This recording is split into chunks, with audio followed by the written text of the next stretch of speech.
ফাহিমা ক্লান্ত হয়ে ধপ করে ফ্লোরে বসে পড়ল। হাত থেকে লাঠি পড়ে গিয়ে মৃদু আওয়াজ তুলে। তার শরীর ঘেমে একাকার। কপালের বিন্দু বিন্দু ঘাম হাতের তালু দিয়ে মুছে বার কয়েক জোরে জোরে নিঃশ্বাস ফেল। এরপর চোখ তুলে সামনে তাকাল। রিমান্ডে কোনো পুরুষই টিকতে পারে না, সেখানে একটি মেয়ে আজ 4 দিন ধরে রিমান্ডে। তার সামনে চেয়ারে বাঁধা অবস্থায় ঝিমুচ্ছে। 4 দিনে একবারও মুখ দিয়ে টু শব্দটি করল না।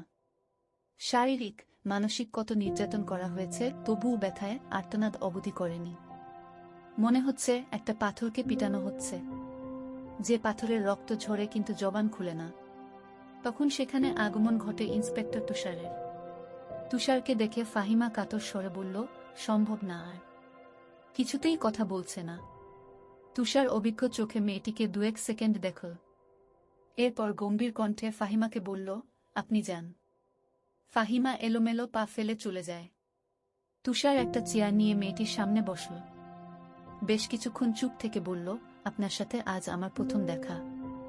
মেয়েটি কিছু বলল না, তাকালো না। তুষার মেয়েটির দিকে সূক্ষ্ম দৃষ্টি মেলে তাকাল। বলল, মা বাবাকে মনে পড়ে?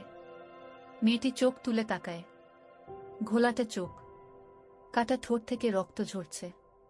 চোখের চারপাশ গা কালো, চোখ দুটি লাল। মুখের এমন রং রিমান্ডে আসা সব আসামির হয়। তুষার মুখের প্রকাশভঙ্গি আগের অবস্থানে রেখেই আবারও প্রশ্ন করল, মা বাবাকে মনে পড়ে? মেয়েটি মাথা নাড়ায়। মনে পড়ে তার। তুষার একটু ঝুঁকে। মেয়েটি অসহায় দৃষ্টি মেলে তাকায়। তুষার মেয়েটির হাতের বাঁধন খুলে দিয়ে নির্বিকার ভঙ্গিতে প্রশ্ন ছুড়ল, নাম কি?